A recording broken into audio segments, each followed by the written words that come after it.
Et toi? Ça va, alhamdulillah. Macha allah. yaa ngi si jàmm bu baax.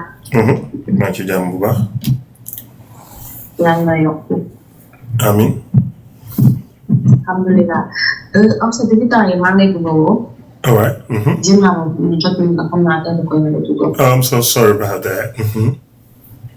non ma woo léegi man bon damay dem directement ci sujet bi dama xamante woon benn waay yàgg na nag xamante nañ bi yàgg léegi moom 10 ans ñu ànd vite fait après ñu bàyyante ku nekk dem noonu ma continuer sama jàng am sama liggéey toog yàgg def nag après mu jógee après on a repris contact comme ak jullitam rek en tant que julli yenn saa yi ngay nemmeeku sa nit yàlla def nag on a renouvelé tamit ñu commencé di ànd léegi mu ne ma bëgg a tàkk ñaari deux temps yooyu mu ne dafa présenté yaayam ma ne ko fay présenté sa yaay dafay fekk normalement nga jàpp bés wala au moins nga am benn idée date bi nga bëgg a tàkk mais doo tëb tëb nii rek nga présenté sa yaay ci koo xam ne dafa jabar ba pare loolu dafa xaw a bizarre en fait mu ne ma ah waa amul problème léegi benn jour nag mu saa yi dañ doon waxtaan chaque jour dañu waxtaan appartement daf may wetti daal mais duñ gisante lu bëri parce que dañoo xaw a sonante léegi benn jour mu waroon maa woo mu ne ma jabaram moo jaaroon foofu noonu après amul temps pour woo léegi xam nga rek jigéen ñi ko sikk ma gis sama bopp après ma ne ko xam nga moo ko waxu kii rek daal mu ne ma moom sa serve instant bi mais pas après ndax projet mu am yëpp foofu mu def ba pare loolu mun na kaa tax ñaar alors man commencé woon naa ci waxtaan léegi man boo see ñu ko tuddee bu tas yaakaar la wala demoon naa ba bëgg a demoon ci wér yi may joxe woon sama ne ah su ma defee wér bi dama ci fekk ni tooñ ma damay ragal mu fekk sama kaw léegi moo tax léegi ma ne xaaral ma woo la comme ça nga doon si xalaat ak nan laay sama impulsivité dëgg yàlla moo tax sax ñu egg si problème bi ak ci li ma fa parce que bu nga doon à 100% mun nañu wax ne egg te dañuy wax dara ci dëgg mais d'après lu ma wonoon li man jàppoon naa ne wax dëgg la en tout cas man sama rafet jox damaa jàppoon ne dëgg la mais ñu ngi dégg soo ko bëggee ba nga wax da nga koy par exemple c'est donc flatter que c'est sérieux parce que man boo par exemple sama yaay koo xamante ne c'est pas sérieux wala xalaatuma ci moom après le mariage dafay xaw ma yow nan nga ci xalaat. dafa compliqué ba man sax xaw ma loo wax ba pare mu ngi tombeek suma son bi baaxul suma concentration des sa réseau bi baaxul.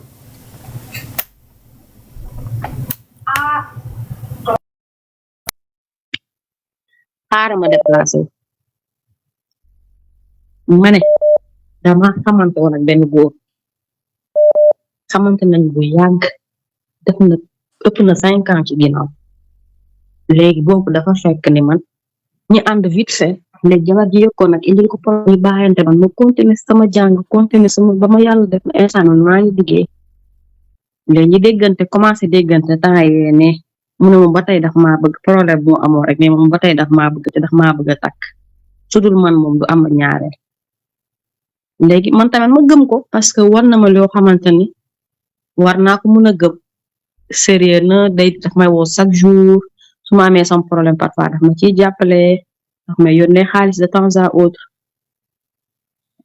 day intéressé wu ci lépp lu may def léegi temps yee nag dafa newoon daf may présenté moom yaayam ma ne comme que yow xamul exactement ban jour nga may takk su doon par exemple xam nga ne dans 1 mois da ngay takk wala dans 2 mois da ngay takk laa bu ñu ma présenté sa yaay mais comme que amoo ci lu la leer daal ñoo fa ñu toog ñu xaar ci ba nga am lu la leer ba ma présenté sa yaay parce que ku am jabar ba pare mu ma présenté sa yaay sa gel loolu dafa rafetul en tant que jigéen man gisuma lu ko loolu dafa normal daal mu ne waa amul problème ba temps yee ne benn jour war maa woo fekk nag jabaram moo fa nekkoon moo ñëwoon fu muy liggéey après mu wàcc ànd ak moom jotuma woo xam nga jigéen na su fiir léegi si laa ko yónnee message yu fiirange après mu ne ma man sa instant bi pareetu ma gis naa ne ñun ñaar suñu ànd mënul nekk parce que yow daf lay xaarloo te sama projet yi tànk parewu ma ko donc mënumaa takk léegi ma ko noonu yow da ngaa foog man dama jàppoon ne que il était sérieux mais yow ci sa expérience est-ce que foog ne góor bu sérieux bu bëgg dina gaaw a débarrassé wu noonu ci koo xam ne bëgg na ko mën nga te bëgg na sérieux ko te doo am patience. waa mën nga am patience te sérieux wu waa bokkuñu.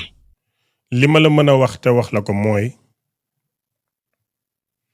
sa relation bi dafa compliqué ba yow explication bi sax day compliqué ci ñun.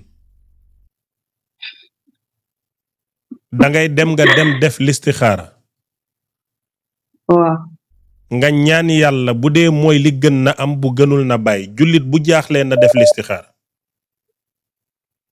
d'accord su ma bëggee def sama bopp listixaara ndaa koy defee. ok yow déglul ni ma la dégloo.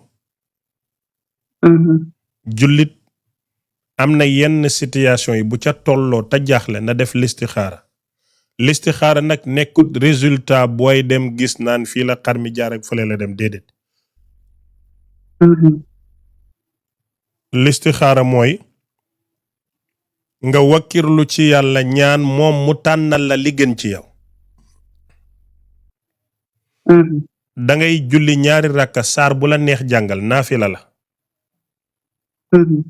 boo paree nga tàllal sa loxo yi ne yow yàlla góor gii may bëgganteel bu gënee ci man yàlla nanga ko dogal te mu yomb bu gënul ci man yàlla nanga ma ko fàtteloo te tàqale ñu ni mu gën a rafete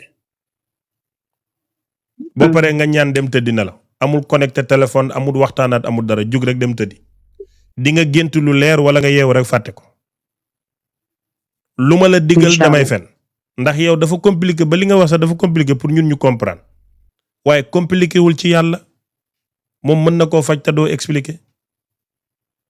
dëgg la wax nga dëgg merci ci conseil bi. jërëjëf.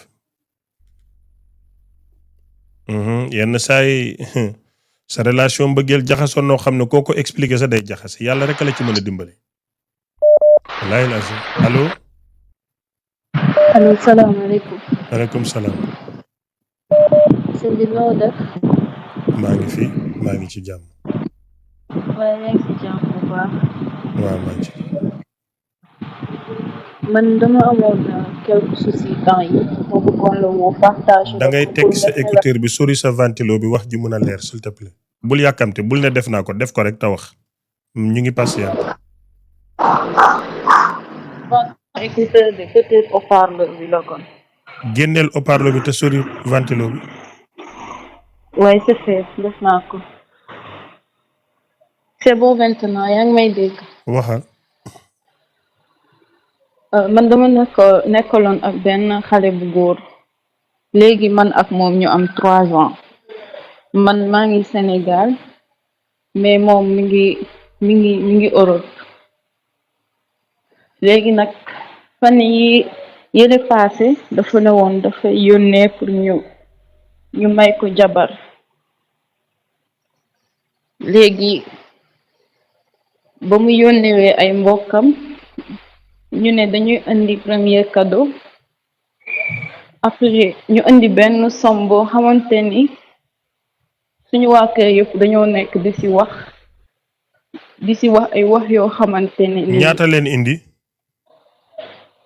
dafa indi ay 400 000 yooyu. 400 000 mooy sa premier cadeau. waaw. ok léegi. waa ji lu muy liggéey. moom day liggéey bu baax na yor foofu. waa ji lu muy liggéey question bu simple la lu muy liggéey. duma bëggul wax liggéeyam concrètement rek mais am na liggéey bu baax parce que daf lay déglu loolu moo tax. mais su may déglu nii dina xam ne yow la lu muy liggéey dina xam ne yaa yéeg live parce que xàmmee na la yow nit nga ku la nopp nga nekk ak moom 3 ans bu lay dégg live xam ne yow la yow nga wax lépp wax waru gar bi wax som bi nga ne doo wax liggéeyam parce que daf may seetaan c'est pas cohérent.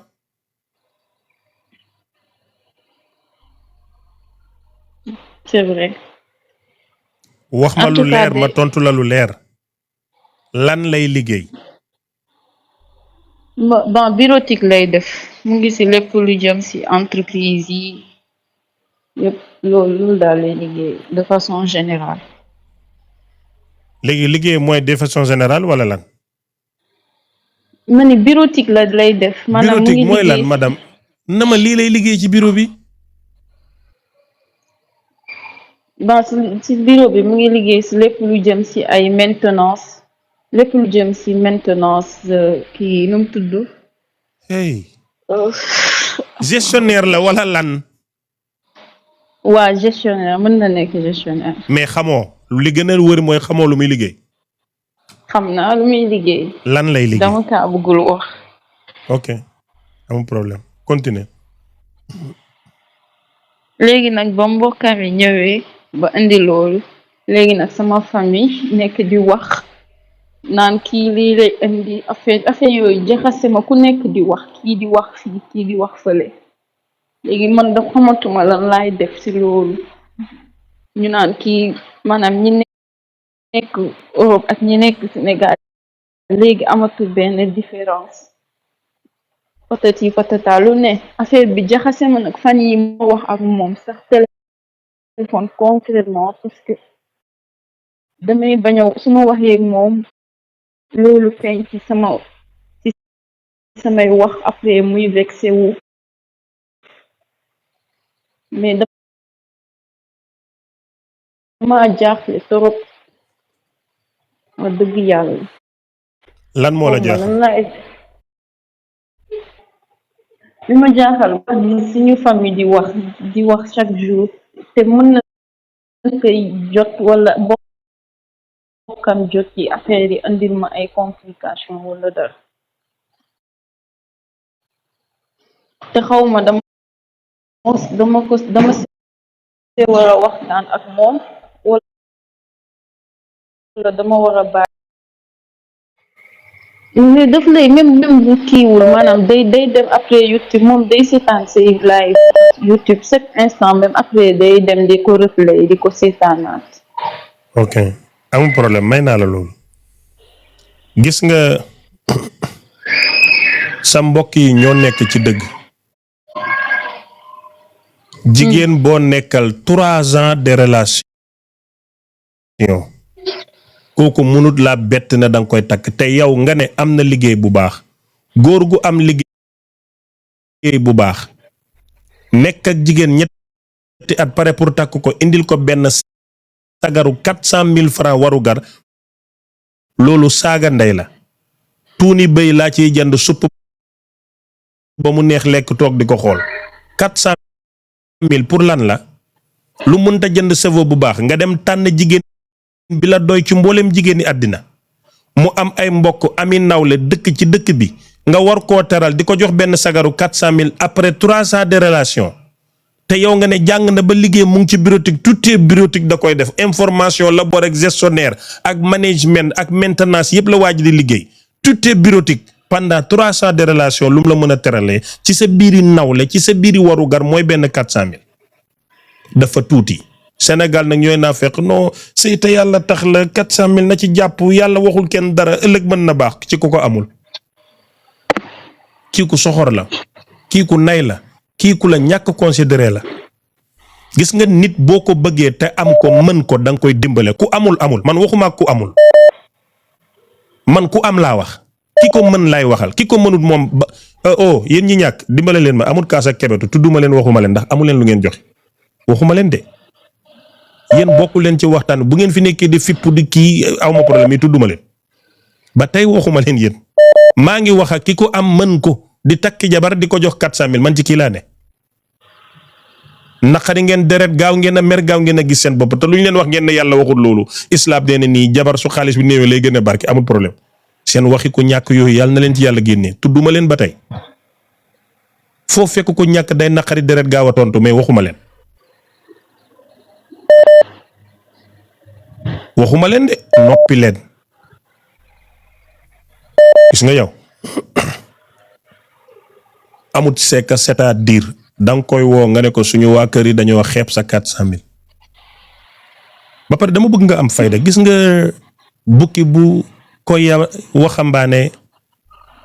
waxambaane bu ko bukki yabee rek ca doxinam la da nga koy carrément bébé tu m'as vraiment déçu après 300 de relation 36 mois ñu di ko waaj xam ne ci sëy leen jëm te sa far bi xam na ne dina la takk jigéen danga koy bëgg bam jaral la ko danga koy bëgg mu jaral la ko su fekkoon ne weer bu jot mu denc 100 000 francs ci banque bi loolu 3 millions 600 000 francs la mu waaj ko ñetti at demal nga jëndi tuunu bay supp ko lekk ko góor gu am liggéey bu baax nekk ak yow pendant 3 ans di la teralee 400 000 sa digg naw lay kooku siggilu la sagalu la kaay ma wax la dafa am yenn wax yoo xam ne ñu ñàkk jom ñi rek ñoo koy wax non d'accord ma sëy du xaalis du nangam sëy bu dul xaalis kon sëy du kat gu jigéen joo fi bañ a jox xaalis na sëy du xaalis sëy du ay kat bu ko tëddee sëyal ak moom te yàlla tax buñ lay jox ci guddi gi doo xaar bërset di nga kat xale bi te naan yow moom bu xaalis waree ñëw te yàlla tax boo waree kat yàlla nee na nga ubbi sa tànk yi du demee noonu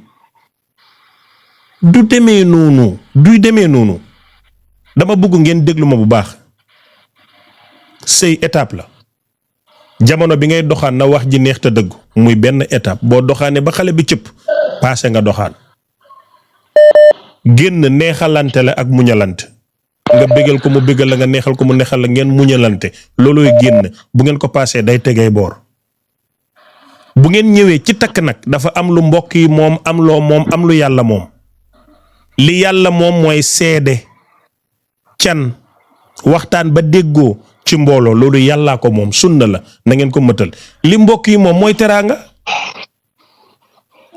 teralal sa jabar ci biiri mbokkam yi ba mu sagu ba xam ne kii teral neen ko bu loolu paasee nag yéen ñaar li ngeen moom waaw ci la bokk boobu moom yéen ñaar la ci biir néeg ba ak seen vie nan ngeen koy dundee waa léegi bu fekkee ne waxtu teraanga dafa jot nga ne noo teraanga amut solo na téye bu rafet non téye bu rafet c'est une chose teral c'est une chose xew c'est une chose waxtaan c'est une chose mariage c'est une chose yooyu yëpp benn la les choses fait les choses mariage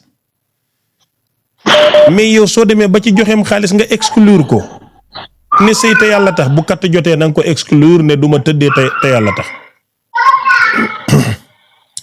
safar bi lim la jox dafa tuuti jënd ci tuunu bay supp ci lekk ci toog na la teral bu dee nag mënut laa teral wala yéene wut la teraanga te yow lum la ko ñàkk yéene yëpp safu la bëgg nga ko demal sëy te yàlla tax su may nekku ci mais li may digal suma doom man ak man mii su may wuti jabar ni may def loolu laa la digal man su ma doon wuti jabar am benn kër dama la koy jox su ma doon wuti jabar am 1 million suma ak compte dama koy génnee jox la ko man Cheikh Ahmed Cissé te di yamuma ci wax jëf naa ko jëfati ko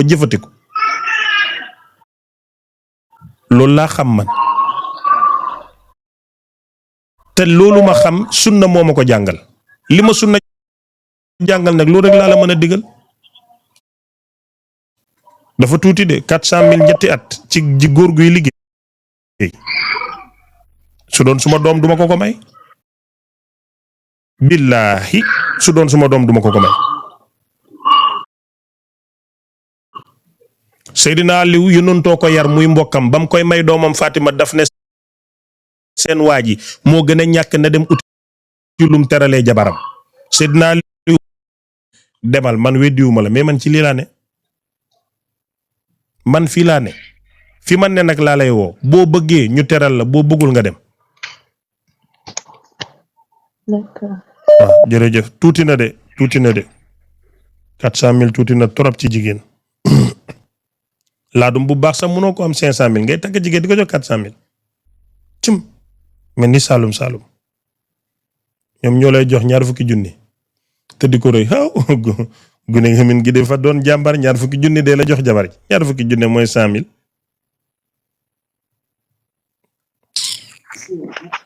moom yéen moom may ma tuuti yow yéen a ngi nii Jamila Lo Sokola yéen a ngi nii di ma xool ku ma fi indil benn xale bu góor bu leen di jox ay 1 million sama lekk leen yéen ñëpp xadis yi yéen a ngi nii toog Astu bu Sonko maa ngi leen di gis ku fi indi góor bu leen di may 1 million ma lekk leen Aïssa Abdou Baram yaa gën a ñàkk jom fii ngay ñëw naan sëñ bi kii taalibe Baay la dafa bëgg Baay lu sa yoon yow bëgg Baayam lu sa yoon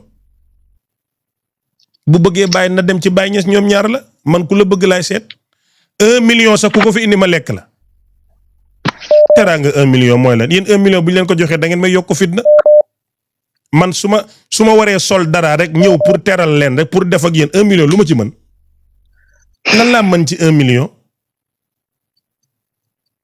bu ngeen di kastin leen ku am bu mënta am dara mënul leen a yokk ngeen toog seen kër baay dundee li ngeen di dundee. Do not ever and ever settle for less. Go for what you deserve. It's either you got it or you give it to your damn self. Salaamaaleykum. maaleykum salaam. madame na nga def mbaa yaa ngi ci jàmm. tonton Cheikh noo def. maa ngi cool. ça va. bien. en fait dama la bëggoon wax benn souci boo xamante ne daf may xaw a traumatiser tuuti. nga ne danga ma bëggoon a wax la. benn souci boo ma xaw a traumatiser tuuti. lan la massa. en fait man dama nekk jàng te sama niveau jàng maa ngi jàng maa ngi am ay moyens yu baax voilà et tout dama nekk sama yaay sama papa mu gaañoo boobu yàgg na ay 2 ans la am instrument am 18 ans déwén damay def terminal daam keneen ku ma bëggoon nekk nañ depuis daaw mais dëkk yu nekk dafa différent mais ñoo ngi Sénégal léegi moom daf ma waxoon ci vacances yi daf ma bëgg a tàkk léegi ma nekk na ma def bëgg ba pare léegi mu ne waa baax na léegi su ma defee bëgg ba pare mois bi stop wala bi stoppaat moom bëgg na yónnee ay parents mu ñëw takk ma te man dama xaw tiit xaw ma ndax dama war a dem si léegi nii wala dama war a dem dama war a jàng ba am bëgg ba pare après ma def samay formation wala leneen moom. ok yow sa jëmmi bopp dama la soxla pour laaj la ay question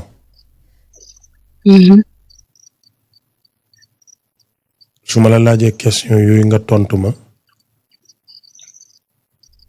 waaw dinaa xam ñaata at nga am léegi 18 ans sa njàng fan la tollu première laa doon def déwén terminal lay def lan mooy terminal mooy bac waaw bac ok léegi moom lan la wax ci sa njàng sama jàng wax genre wax naa ko laaj la ay question sama jàng nee na moom su xoolul lu may yokk du xool lu may wàññi ndax sama avenir am la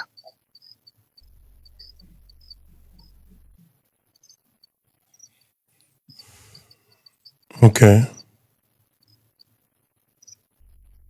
sama yaay moo ne ma jànk bu bëri baaxul sa yaay wax na dëgg xanaa xamuloo ne bari na ñu nekk ci live bi toog nii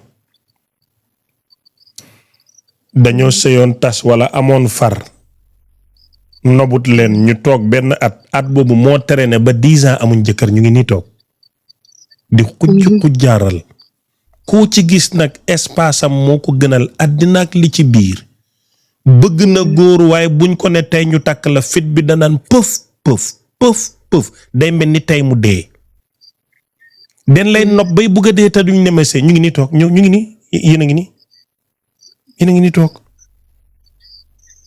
da ngeen di toog ba mu yàgg góor soof leen yéen a ngi nii ñi ci gën a ñàkk jom nag mooy ñu nekk Amérique am going to do my job ak waa France dodo bobo dodo waa Sénégal moom foo leen fekk ñu ngi seeti sëriñ bu mën a sangaate pour jëkkër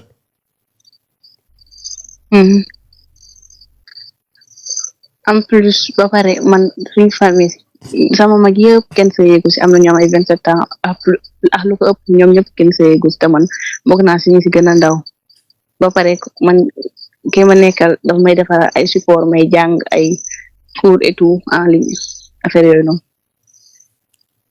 ki nga war a sëyal ni respecté na la. bien sûr musuma wax benn mot bu déplacé daf may woo chaque jour 5 heures du matin ñooy xëyandoo julli et tout. ok léegi da nga may baal question yi de ko répondre bul expliquer dégg nga. d'accord. ki ngay sëyal ndax respecté na la. waaw. seen communication ndax honnête na. waaw. jikkoom ndax rafet na. rafet na. nan lay toppatooyee famem. bonne condition la leen def. ndax wóolu nga ko. wóolu naa ko sama yaay wóolu na ko. li nga gëm ci diine ndax moom loolu la gëm ci diine. lu ko raw la gëm. ndax xam nga nan la war a yaree ay doomam. xam naa ko waaw. gëm yàlla ban doole la am ci sa dund yow. soo bëggoon dara ñu ne la yàlla bëggut ko danga koy def wala doo ko def. duma ko def. moom yàqkati xaalis la wala du yàq xaalis. du yàq xaalis. ndax fonk na liggéey. fonk na liggéey. demal sëy. d'accord. lii yëpp nga répondre bu doon suma doom ma mayee ko demal sëy. demal sëy ci jàmm yal na yàlla barkeel bu ragal bul tiit yàlla rek a fi ne. amul souci. lii nga répondre nag bu dee ci mbëggeel rek nga ko teg tey nga dee waaye bu dee dëgg la jàmm rek nga. non non dëgg la genre dëgg la dama fiy ñëw pour nga jox ay conseil donc du ma la jox réponse yu incorrecte wala bëgg lu ko neex wala leneen. c'est bon dama sëy yàlla na ci yàlla def jàmm. d'accord merci tonton. bye bye. yéen jeeg ju ndaw ji jàkkaarloo fii toog nii di ma xool may leen ma ñëw ci yéen toog leen tuuti xaar ma. yéen foq benn yi yéen ñi am benn doom rek toog nii ak yéen ñi sëyoon tas may leen ma tuuti ma pare ñëw ci yéen allo salaamaaleykum. maaleykum salaam. Ndeye Fatou Fall man waxaguma bag naan ñoo tey yéen xaar leen ma rek ma ñëw te maag yéen dina mel ni mbàccum gerte toog leen tuuti ma ñëw. nga ne. waaw ngelaw li bari na di écouteur la wala ventilo. day taw. ah fan nga nekk ba muy taw Sénégal. Sénégal waa. waaw papa bu ñu la waxee dañ lay takk sa fit bi tëf tëfi loolu lan moo koy def. ñàkk jom daf koy def. ñàkk jom dañ lay takk rek nga mel ni tey nga dee commencé na xoolal di may ko tuuti da ngay commencé di ko ñàkkal fayda di dindi ay yu ñaawam di ko wax see xarit xam nga man cheikh bi sax bañu ma ko mais dafa xaw a bëgg jigéen di ko duulal noonu léegi su ñëpp mere na ba bàyyi takk gi nga demaat jéggalu ko naan pourtant ñoom kii rab defu ko merci wala lan la ñàkk jom waaw sama copain bi daf ma wax ma papa ma bañ mu mere ma barki dem laa gëj de wàccal da ngay duul te talu may duul ci biti yéen ñi nga xam ne yéen a xaar yéen ñi am benn doom ak ñi tas benn tas may leen ma ñëw ci yéen allo. allo oui. ça va ñi tam am neen ñaan ñi am benn doom mënumaa wax ak ñoom madame waxal may ma jàkkaarloog ñii. Binet Diop abal ma musóoru jàkkaarloog ñii abal leen ma sër ma oddu yéen tey rek ngeen xam ne papa ba immature ngeen am abal leen ma sër ma oddu jàkkaarloog ñii. doo ma fayal beneen téléphone bu ma énervé yow tam. waaw xaaral fay ko. fay naa ko. allo tonton. oui. ça va yaa ngi ci jàmm. ça va bien maa ngi ci jàmm. man dama bëggoon am lu ma la laaj. laaj ma ko. man dama am jëkkër temps yi passé. mais avant may am jëkkër. dafa amoon benn xale bu góor bu ma nekkaloon. mais nekkoon naa ki ma takk nii.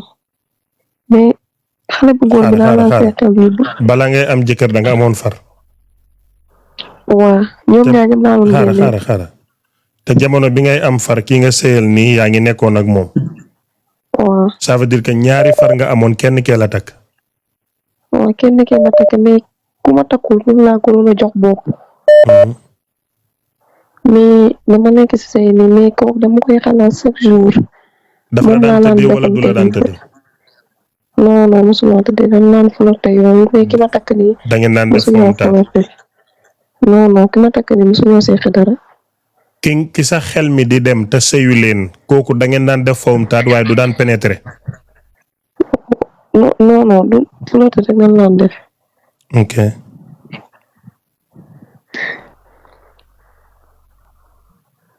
conseil laa bëggoon.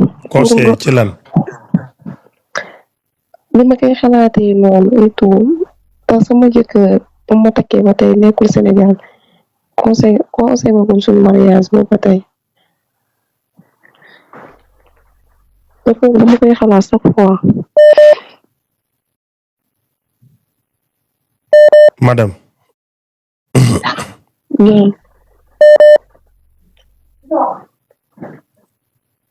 sa problème du loolu.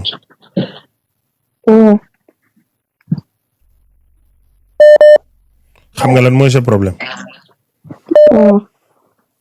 sa sex drive moo kawe maanaam yow li ngay bëgg góor moo bari da ngay bëgg di fo surtout booy waaj a gis régal léegi nag jamono bi nga miinoon flirté nga toog flirté woo gisoo kële sa yaram mooy laaj nekk ak góor te benn góor bële rek nga xam moo tax sa xel di dem ci moom nit nga yow doo malaayka doo jinne li may yëg ngay yëg dafa am jigéen ñu yàlla bindee li ñuy soxla góor dafa bari am jigéen ñoo xam ne moom buñ ko xasee ba képp nii ñaari at duñ xalaat góor balaa góor di am nekk seen xel faaw góor teew ba koddal bañ nobante ñu door a xalaat ne góor am na mais duñ musa namm góor yow nag da nga bokk ci ñoo xam ne ni ngeen di bëggee góor day ëpp boo lekkee ba suur sa xeleŋ ci góor booy nelaw sa xeleŋ ci góor balaa ngay règle yaa ngi xalaat góor soo paree règle yaa ngi xalaat góor te yow xamoo kenn ci àddina ku dul këlee nga doon flirté léegi nag nga ne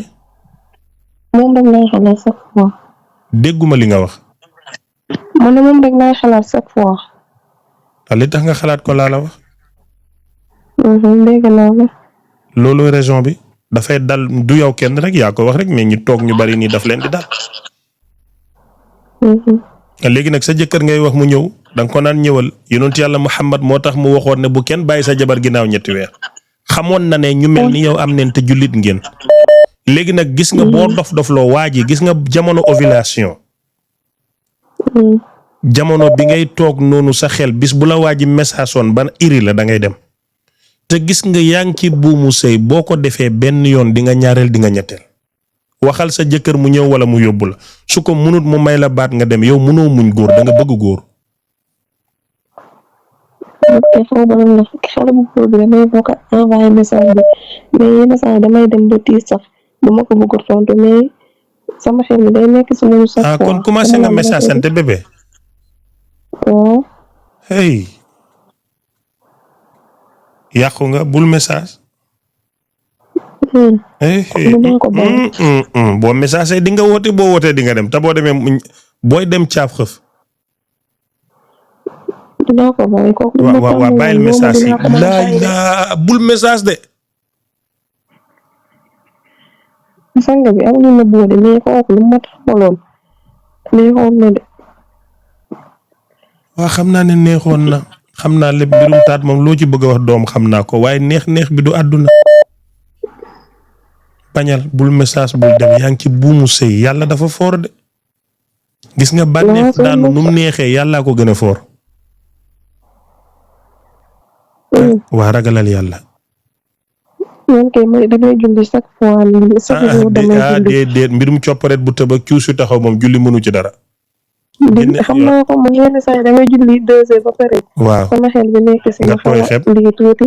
waaw après ma dem sax waaw mbirum copparet bu tax gi yëngu moom ak cuus moom wallaay julli mënu ci daa bu ci julli mënoon dara kenn du tëdd di. billaay xam naa ko yenn saa yi danga laa joxe mooy wirde yooyu wallaahu yasmu ko minal naas yenn saa yi dama koy wirde. di ko wirde mais sama xel mi da si nekk. di ko wirde chaque fois dama koy tudd chaque fois fu ma mënti nekk damay toog di ko tudd mais xaw ma lan la. da nga bëgg góor c'est normal nit nga doo malaayka la moom daal wax ji dem na ñëw na waxal sa jëkkër mu ñëw mbaa mu yóbbu la munu ko mu may la baat nga dem sinon di nga dee de. man kay dee naa après xam naa damay gën a dee rek. seen kër am na douchette. muy du set. mooy yooyu noonu nekk ci douche nga xam ne boo ko bësee mu génnee ndox. sama nekk am na ko waaw. yaa ngi ci wala. man kay maa ngi bëgg a dee xam naa yaatu na sax. kon kay baax na jàppal foofu te muñ douchette bi baax na mbaa ndox mi dina am pression dina tàng. waaw des fois day tàng waaw. c'est bon jàpp ko foofu loolu du bàkkaar dégg nga. waaw inchaallah. muñal ci loolu téyewaale ci douchette bi. neen yokk presseur bi nga bañ ndox di manqué rek dégg nga. waaw bis bu ñëwee dinaa la woo. si te ngay participer ci fayum ndox mi dafa cher léegi. moo fekk bis bu ñëwee dinaa la woo. waa baax na baax ndeysaan dafa métti lu métti moo ko dal. ñu dafa métti de kay douchette yi moom kër gu ne war naa am douchette. dañoo war a def marche nationale paa yi xamuñ comprendre duñ douchette pour lan la mais jullit dafa war a set kër gu ne war na am douchette pression bi di am ndox mi di tàng lii mënut a ñàkk parce que set an na saafa mi ne iman yonentoo ko set ci jaamu yàlla la bokk na duus yi am douchette lii farata la allo. salaamaaleykum wa rahmatulah. waaleykum salaam wa rahmatulah. waaw sama soppe ziar naa la. maa ngi lay delloo ziar. mbaa yaa ngi am jàmm. ngeen jàmm bu baax. alhamdulilah dama amoon lu ma laaj alam tara kayfa laa bëggoon nga leeralal ma ko 70 alam tara kayfa bi. lan nga bëgg ma leeral la ci. 70 alam tara kayfa su ma koy def pendant 7 jours bi. ndax heure bu ma neex mën naa ko def wala dafa am heure yu ma koy def. heure bu la neex mën nga koo def. heure bu ma neex mën naa ko def. d'accord loolu nag laa bëggoon leerlu. pour ma mën see jublu parce que comme que fu mu nekk yaay suñu sëriñ si yow la ñuy topp li ngay jàngale si yooyu la ñuy topp te wax dëgg ne fa ñu ngi si gis njëriñ.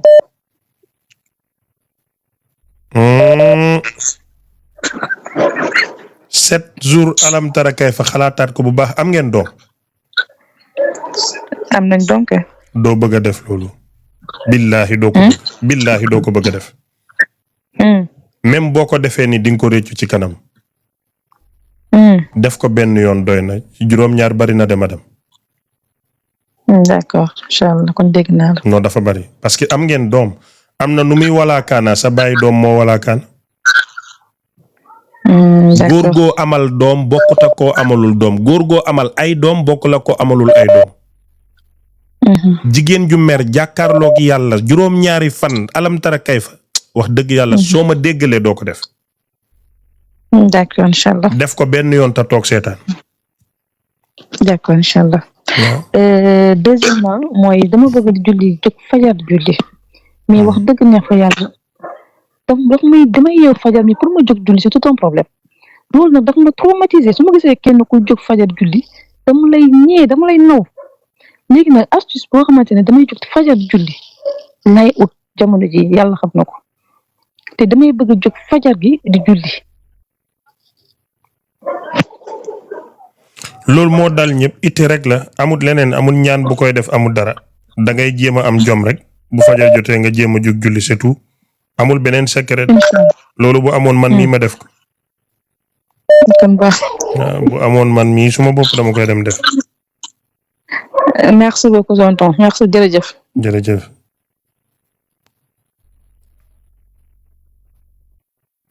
julli moom itti rek. asalaamaaleykum. aleykum salaam wa rahmatullahi wa barakaatu. Cheikh noo def. ça va. si jàmm. maa ngi ci jàmm.